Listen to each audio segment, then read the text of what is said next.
Ibo had met Zoe 7 years ago, on the beach. She had appeared from nowhere, walking out of the sea like a dream.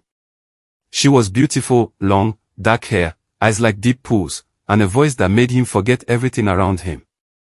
She wasn't like the other women he knew. She was mysterious, different.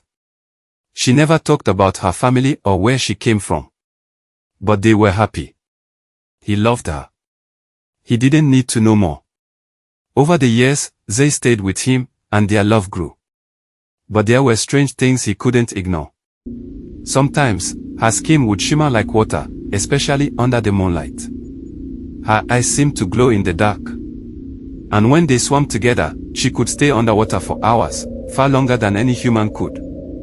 But Ibo never asked questions. Love was enough, he thought.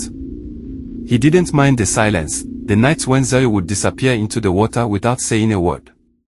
He trusted her, even though deep inside, he sometimes felt something wasn't right.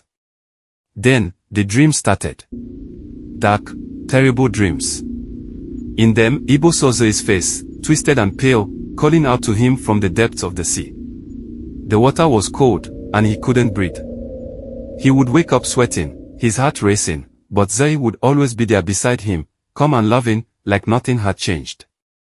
But something had changed. It was the night of the full moon when it all came crashing down. Ibo had come back from work late, and the house was too quiet. He called out for Zoe, but there was no answer. Panic set in as he ran down to the beach, where they always met. The wind was stronger than ever, the waves towering high. And that's when he saw it, a flash of movement in the water, something human, something not. Ibo's heart stopped. There, in the churning waves, was Zoe. Her hair tangled, her face pale and lifeless.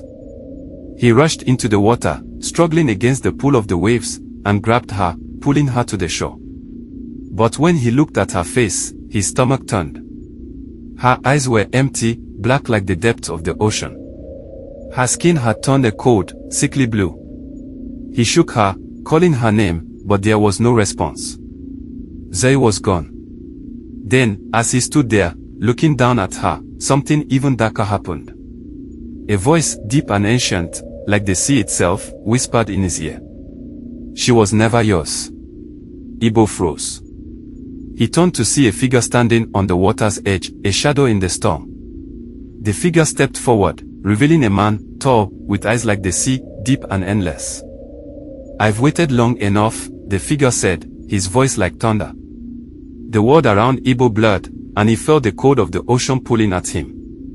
Before he knew it, he was underwater, drowning, sinking deeper and deeper into the cold abyss.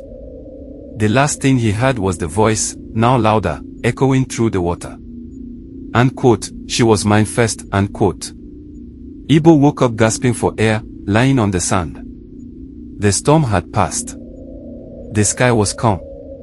But Zoe was gone. There was no sign of her, no trace left behind. Only the quiet, empty beach. And that's when Ibo realized the truth. Zoe wasn't human. She was a mermaid, and she had never truly loved him. She had been a prisoner, hiding from something far darker than the sea itself. Ibo never spoke of Zoe again. He never returned to the beach. But every night, when the wind howled and the waves crashed, he could hear her voice, calling him, warning him. Subscribe to Onyeka Jesusboy for more.